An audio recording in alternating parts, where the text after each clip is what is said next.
تؤمنون بالله ورسوله وتجاهدون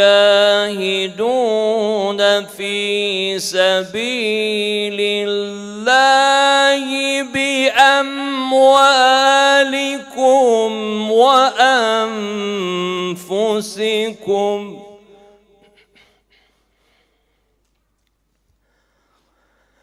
ذلكم خير لكم إن كنتم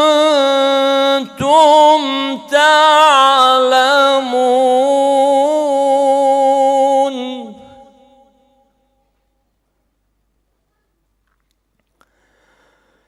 يغفر لكم ذنوبكم ويدخلكم جنات تجري من تحتها الأنهار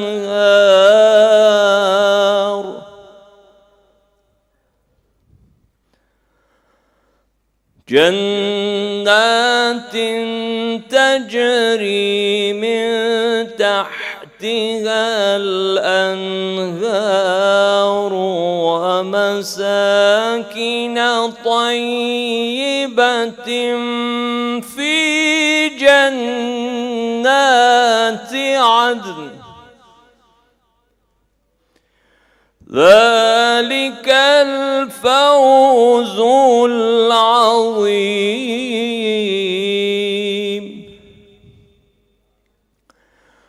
وأخرى تحبونها نصر من الله وفتح قريب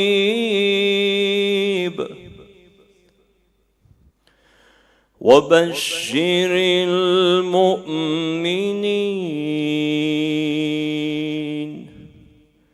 صدق الله العلي العظيم. صلوا على محمد وآل محمد.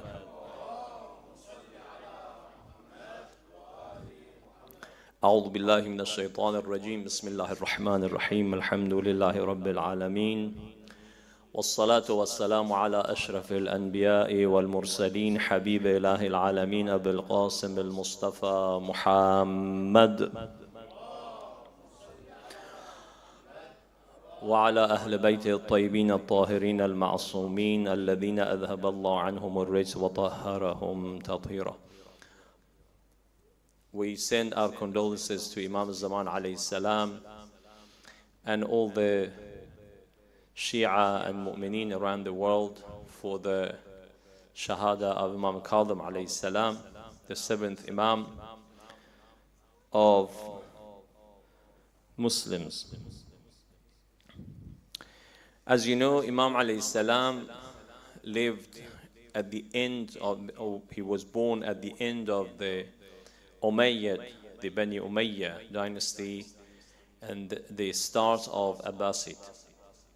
The Abbasi family, when they took over after the things that happened and the attack of Abu Muslim Al-Khurasani and the victory that was handed over to them, their method of running the government was totally different. It's true that Bani Umayyah were totally out of the religion of Islam, how they lived and treated people. However, there were many differences in their way of conducting the government, and they applying their own rules, which had lots of problems, but it was different to Abbasi. And the Abbasi families, they were more into Islam. They knew Islam much better. They knew Ahlul Bayt alayhim salam much better because they were the family of the Prophet sallallahu alaihi wasallam. Although Abbas, the uncle of the Prophet, sallallahu alaihi wasallam, he became Muslim near the end of Islam, near the time of Fath Mecca, when they captured Mecca. That was just when Abbas became Muslim.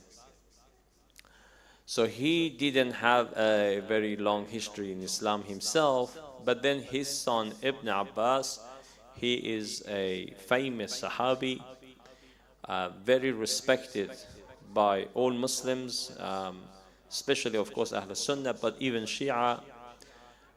He is considered as Mufassir of Quran, and this sort of recognition and the kinship with the Prophet ﷺ, that meant that they could use it to overcome some of the problems that Bani Umayyah had, because Bani Umayyah maybe could claim lots of things, but they couldn't claim that they were like having long history of Islam, or they were, for example, very well aware of what the Prophet ﷺ's rules were, or claiming that they were really close family of the Prophet. They never did that because they couldn't.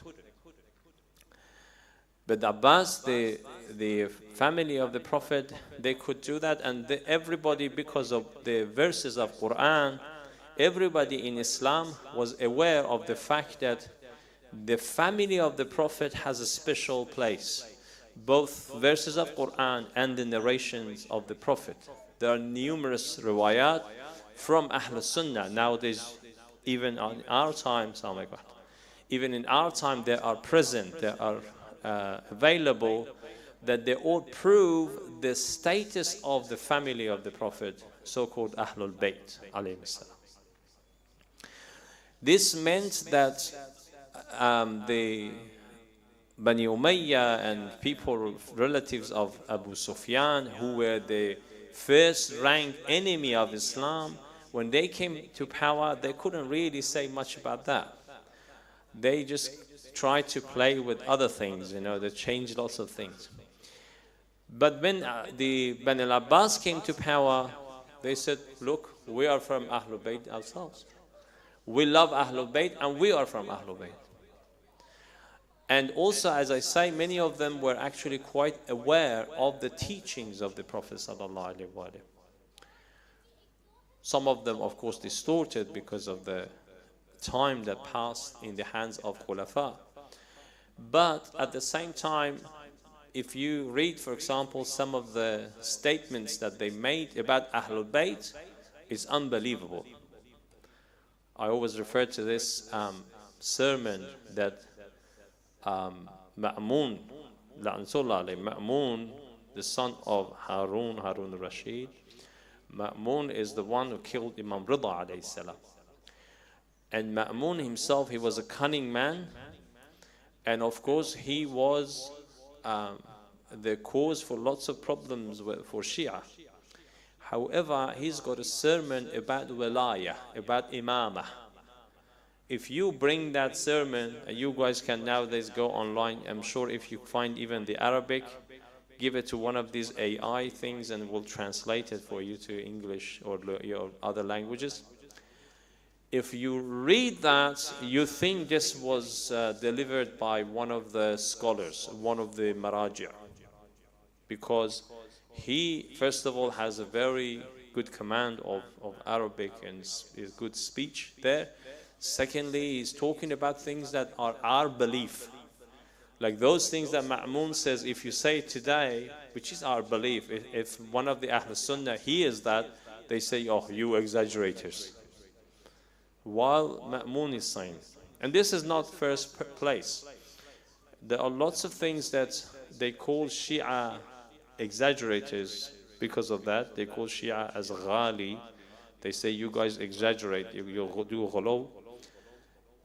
For those things that we say or is in our text, and those things have exactly the same wording has been said by the Ahl Sunnah, by people like, as you said, Ma'mun, by people like Abu Bakr even when he wanted to talk to Fatima Zahra salamullah alayha, he said things that exactly things that you find nowadays, for example, in Ziyad Jami' Kabira.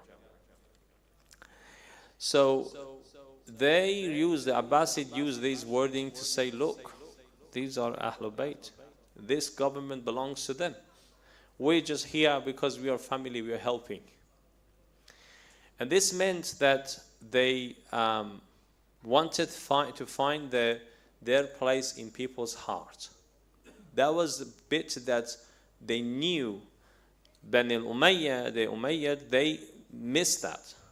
They didn't have any place in people's heart. They may have had some place in people's pocket because they paid them lots of money sometimes.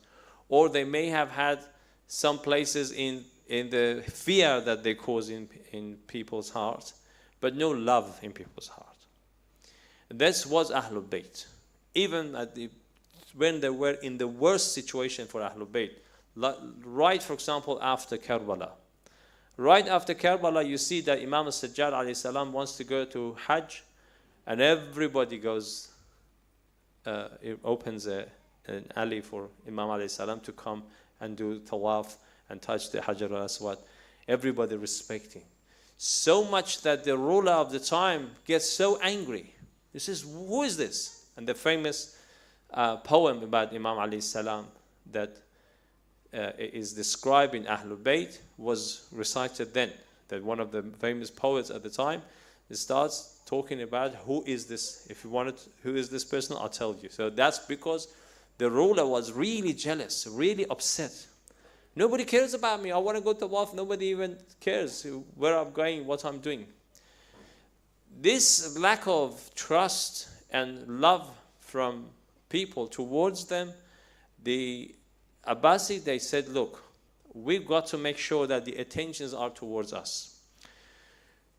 And this means that even though they knew the important thing was people's heart, but they acted, they said, look, okay, let's see what happens. They looked back and they realized that Imam Baqir, Imam Sadiq alayhi salam, they left them free for a while. And they were capturing the whole Islam, the whole Muslim community, because in a short period of time they made universities, they trained students and students so much that now if you got anything in the world of fiqh or jurisprudence, it comes from their understanding from what Imam Sadiq alayhi salam said from Ahl Sunnah. And the spread of knowledge there became a big pain for them. They said, you know what, we're not going to let them do this. So now Imam Kadhim alayhi salam is in that situation that the whole community is under pressure to see what Imam Kadhim alayhi salam says, who he sees, who is his follower, who is he talking to, because there's so much oppression, so much, the loss of spies. So these are things that they had to do. They put lots of spies and they were monitoring people. And they realized it's not going to work. No matter what they did, it wasn't possible. That's why Imam Kadhim alayhi salam was kept in prison. Many times was imprisoned from one prison to another. Because even the prison couldn't keep Imam alayhi salam. So they sent Imam alayhi salam to prison. He was in prison, and they said, you know what, we're going to be fine. Because the prison wasn't like a prison now. Like, you know, you've got hotels, you know, people go there, enjoy themselves. They've got all sorts of, you know, communication with outside. They have lots of drugs, by the way. That's why I get from people who come as a patient, so they talk about that, oh, they were in prison, so what happened? Is no, nothing, I just became a druggie there because there was so much drugs there. So the prison that they made for Imam alayhi salam was often a hole. It was just like, you know, the solidarity, when you say this, referring somebody to a single room, for example, nowadays they send Imam alayhi salam to a hole. They said, look, we send him to somewhere like this, not enough for Imam alayhi salam to, sometimes not even enough to stretch his legs, just enough to pray. So for sleeping, he had to be in a bent position and basically hugging his legs or something like that. That's how bad it was. No light, very damp and humid and full of diseases and all that. And you know how bad that situation is. And the food wasn't really, it's very scarce. Food was very scarce for reaching there. And with that situation, they said, no, we're going to be fine. They kept him in one prison. Didn't work. They realized still the message of Imam alayhi salam is going out. Still people are hearing what Imam alayhi salam says. How? Because Imam alayhi salam was one of the first people who created this networking. I talked about this last night as well in another center. But tonight I'll have to give a little bit of that introduction, because I know people here, there's some of the people here would be interested in that. So if somebody's from last night, this bit would be shared, and then maybe the end bit, the last 30%, is different. So they said, you know what, we're going to keep Imam alayhi salam in a very secured prison, and we'll be okay. But Imam alayhi salam created the first networking in Islam. Networking started from there in Islam. So what did Imam alayhi salam do? Created this networking that you were connected to few people. Because it was very difficult for you to be connected to everybody. It wasn't like right now that you press a button, it goes to hundreds of people. But you could be connected to 2 people, 3 people.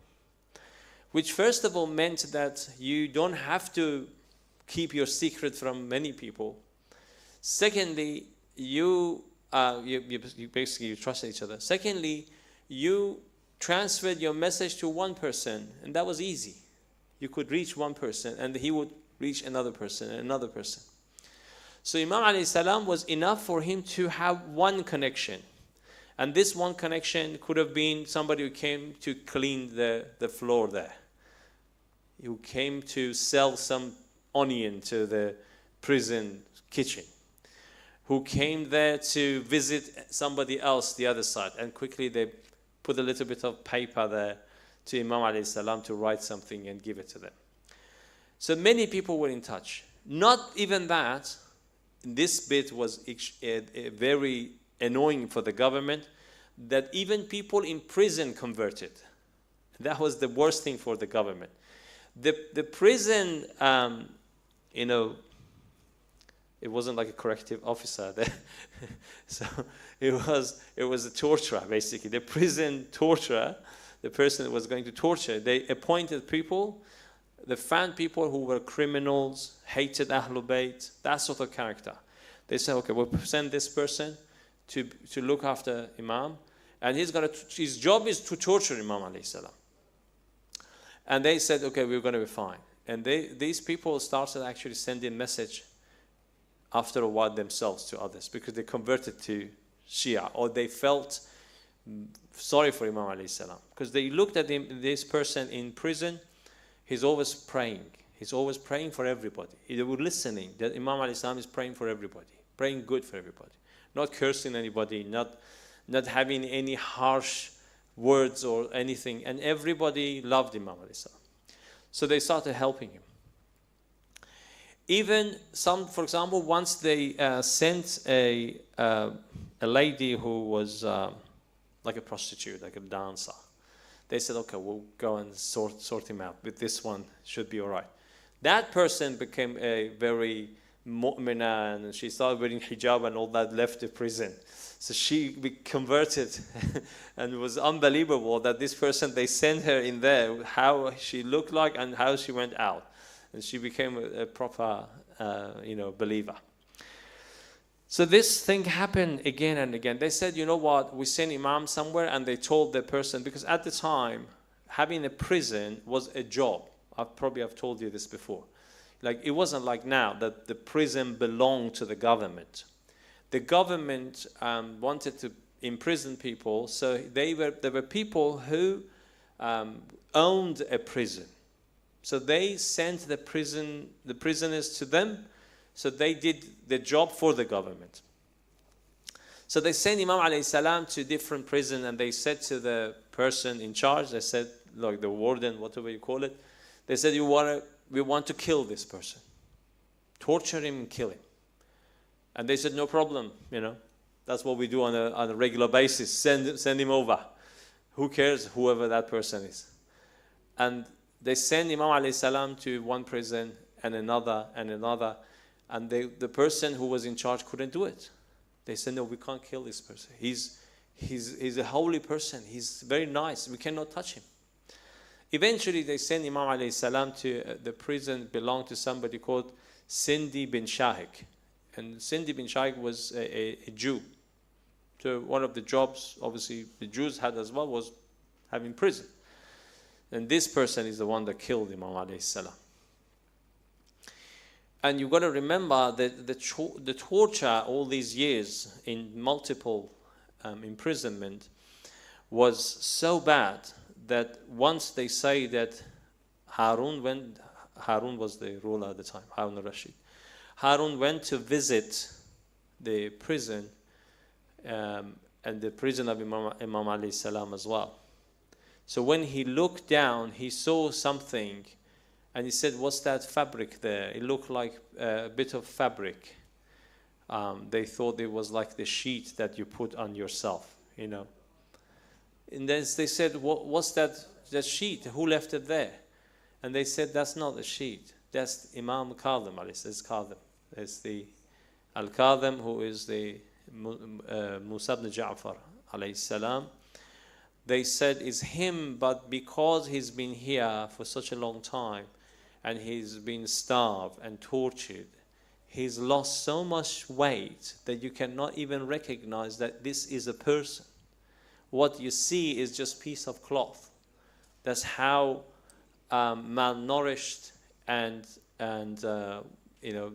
in medicine we've got a terminology for it. It's called cachectic. Basically means that you're so thin and your bones become brittle and you lost all the mass of the muscle, everything in your body.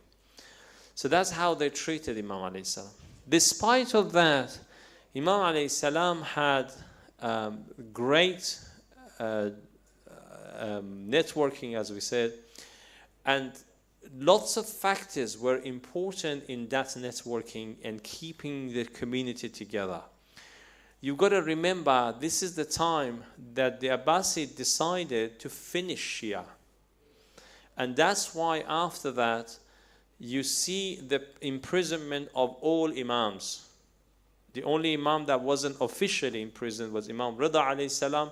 And Imam Rida alayhi salam was kept in the palace like a prisoner, despite being like free, but he wasn't free. He couldn't do anything he wanted.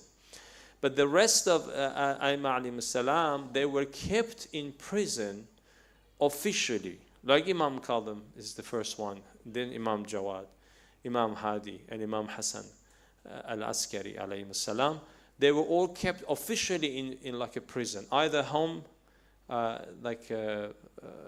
keeping them at home like a prison, or keeping them in an official place like an army base, like the Al-Askari and the two Imams.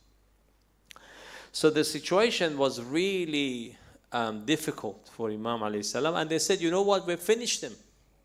Forget about all the fear that we have. We finished Shia just there. And that shows a lot. One of the things that it shows is the power of the true mu'min. The power of true believer is something that everybody is scared. Imam alayhi salam is physically in prison, but as if Harun is in prison, because he cannot control things. He is the one that is begging for somebody to sort out things, and he cannot do it. So Imam alayhi salam used certain methods to do this. With the networking that we said, Imam alayhi salam sent messages for many things to people. And when he was outside prison, for example, the same, inside prison, the same. The first message of Imam alayhi salam was for everybody, which is the message for us now. You've got to remember that we say always, and this is something many people, they come to you and they say, oh, your Imam is ghaib, your Imam is hidden. Yeah, Imam Zaman alayhi salam is not available for us to contact him anytime we want. But at the time of Imam Musa Al-Kadhim A.S, he was ghaib for a long time. It's true that he was just, it was like the ghaibat al-sughra, that he was just possible to connect with him through a couple of people. And even that wasn't official, was very difficult. So this happened after that to Ahlul Bayt alayhi salam, one after another. They were all kept in prison away from people. And this happened again and again and again until the occultation of Imam Zaman alayhi salam happened. Imam alayhi salam became ghaib after all of that. It wasn't like Allah Ta'ala said, oh, you know what, you're not nice to one Imam, that's it. We send the next Imam occultation for a long, long time. No, people were tested, people were shown that you cannot keep the Imam alayhi salam safe, that you cannot really contact your Imam anyway. So we have to keep Imam alayhi salam safe for the situation that is going to happen once upon a time. Then you know what is the real Imam of your time. Otherwise, you cannot access him. So Imam alayhi salam started teaching people the first principle of every teaching that we have, and that should be our lesson today, is understanding the core of religion, the ma'rifah, what we call it. Lots of riwayat from the Imam that was kept in such a difficult situation, lots of riwayat about the basics of ma'rifah. One of them is famous as Hadith al-Ma'rifah. In fact, this hadith is actually famous for that, and I read it for you. So Imam alayhi salam says, وَجَدْتُ عِلْمَ النَّاسِ فِي أَرْبَعَ. I found that there are 4 types of knowledge people should have. أَوَّلُهَا أَن تَعْرِفَ رَبَّكَ. The first thing is that you should know who is your Rabb, who is your nurturer, who is Allah. Of course, in our belief, we know that we cannot know Allah fully, because we cannot know that of Allah, essence of Allah. We cannot know Allah. But we can learn about the attributes of Allah Ta'ala. We can get to know Allah through the adjectives and the attributes and the things that Allah has said about Himself, or the names of Allah. The second thing is that وَالثَّانِيَ أَن تَعْرِفَ مَا صَنَعَ بِكَ. The second thing is that you need to know what Allah has provided you with, how you are made. What is it that's available to you in your life to use? How are we created? Do we know what is our essence of life and talents and all things that is inside us? Are we aware of that? That's a very key part of our recognition for the whole world, for Allah Ta'ala. Everything goes back through these 4 elements. The third one, وَالثَّالِثَ أَن تَعْرِفَ مَا أَرَادَ مِنْكَ. Third thing is that you need to know what Allah wants from you, what Allah has destined for you, what Allah has ordered you to do. So if you don't know what Allah wanted, you've got a duty to go after it and find out. And the fourth one, وَالرَّابِعَ أَن تَعْرِفَ مَا يُخْرِجُكَ عَنْ دِينِكَ. You need to know the disease of your religion. The religion is with you. You need to know what would damage your religion. What would push you out of your religion? What is it? What are those dangers that we have? So inshallah we focus on this because we don't have a lot of time to go through other things. But we focus on this riwayah. That's the main part of the topic. Even though we don't have a lot of time, I think probably this riwayah needs maybe 3 lectures, 4 lectures itself. But we're just going to refer to it, so you keep it, inshallah. One day we'll go through that. The important thing that we know in our life, and you guys are here because you think that I'm going to the mosque, I'm going to, for example, read a book, I'm going to open the page of this place and that place online to learn about my religion. I'm going to open the Quran, and apart from reading and nice tajweed and recitation skills and all that, I want to know what's in the Quran. I want to learn about it. This is for an important part of our religion, and that's understanding what religion is about. It's not about just the jurisprudence, for example. Some people, if you tell them about religion, they say, okay, religion means that you got to pray, and I know how to pray, how to make wudu, and I know, for example, I have to fast in Ramadan, and I know I have to go to Hajj once in my life, and that's it. And then you ask them, okay, can you elaborate more on those things? No, that's it. There's not much left. They know a couple of things here and there. If it's a lady, he says, oh, I know that I have to cover myself. You know, even that nowadays is becoming apparently a struggle for some people. They come and say silly things. Or where about in Quran does say that? Come on. You know, just take it easy. Go and read it yourself. It's there. I can show it to you. Or other things.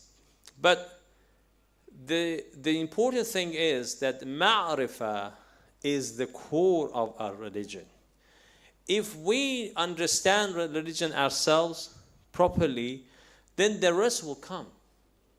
The rest of religion or jurisprudence, so if you want to do some, apply certain ahkam al-shar'i to your life, that will come. That is not something that I need to push you. I need to, you know, often when we got kids and we want to teach them religion, first we tell them, get up and pray. It's morning, you got to get up and pray. And the poor kids, oh, I have to really, yes, you have to get up. And you realize, damn, this is not working. I'm going to just, if you want to play with your PlayStation, you have to get up and pray. Okay, I get up and pray. The poor kid gets up with difficulty, puts some water on his face, doesn't even know what wudu is in that situation. He does something. And then he prays, you know, 2 rak'ah, pray 2 rak'ah because I'm scared of my dad and I want PlayStation, qurbatan, I don't know, ilallah or ilallah what, and that's it, Allahu Akbar. That becomes the teaching of religion. We teach our children religion. This is not religion. We didn't teach them. Or the poor girl just gets the scarf and all that, yep, nope. You've got to put the scarf on, that's it. You have no right to go out. Why did you go out? Like, why did your clothes look like that? Why did you have a little short skirt or something like that? And you tell them off, and they say, no, I have to do it. Otherwise, I'm in trouble. I cannot do this, I cannot do that. And you punish them. So the whole thing goes back to just those two factors, which is the punitive measures and the rewarding system. That's all what we know, which is good, which is fantastic. It does work in many places and is necessary. However, if you want to have an engine that works, an engine that has what do they call it? The engineers, there are lots of engineers here. What do you call that? The engine that is self-sustainable, I think. Am I right? Something like that. Self-sustained, maybe. I think the engineers are absent tonight. You don't know. Have you heard of something like that? Certain engines that are either, I mean, maybe not self-sustained, but at least in a way that when you self-healing, engine is self-healing. Ya Allah, that's making it very difficult. How many minutes do we have until Adhan? Oh no, 2 minutes? Oh, Ya Allah. Okay, so I'll finish with this, and that's big shame. I should talk about this more. We should increase our understanding of religion, and the rest will come, inshallah. أعوذ بالله من الشيطان الرجيم بسم الله الرحمن الرحيم اللهم كل وليك الحجة ابن الحسن صلواتك عليه وعلى آبائه في هذه الساعة وفي كل الساعة وليا وحافظا وقائدا وناصرا ودليلا وعينا حتى تسكنه أرضك طوعا وتمتعه فيها طويلا صلوا على محمد وآل محمد.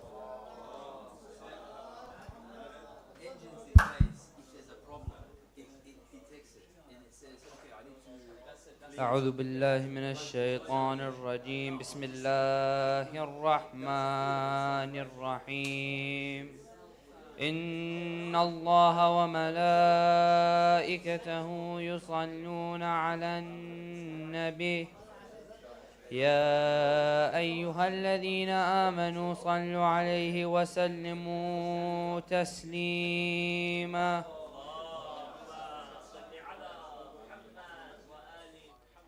سبحان الله والحمد لله ولا إله إلا الله والله أكبر ولله الحمد. الله أكبر الله أكبر الله أكبر الله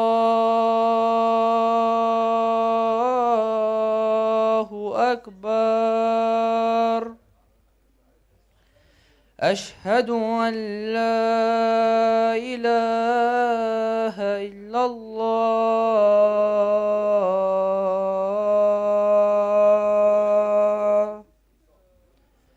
أشهد أن لا إله إلا الله.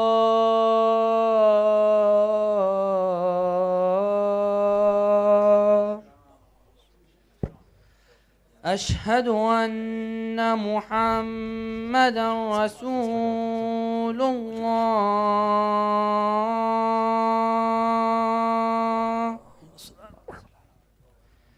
أشهد أن محمدا رسول الله. اللهم صل على محمد وآل محمد. أشهد أن عليا ولي الله.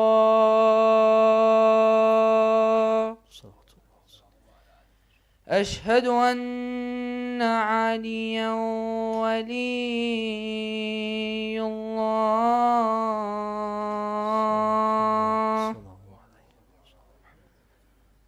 حي على الصلاة.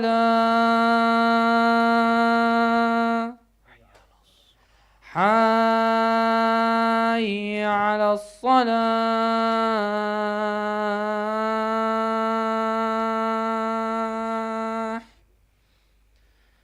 حي على الفلاح.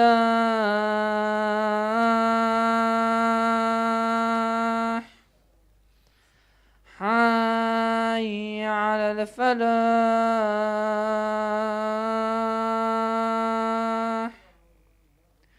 حي على خير العمل.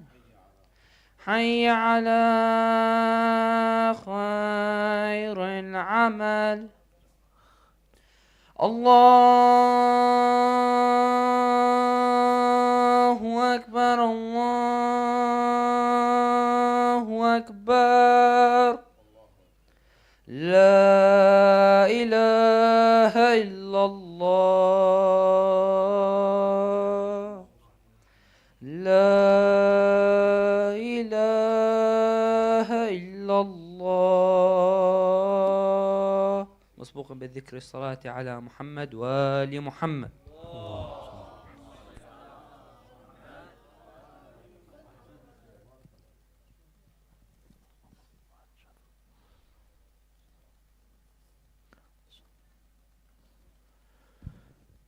الله أكبر الله أكبر. أشهد أن لا إله إلا الله. أشهد أن لا إله إلا الله. أشهد أن محمدا رسول الله.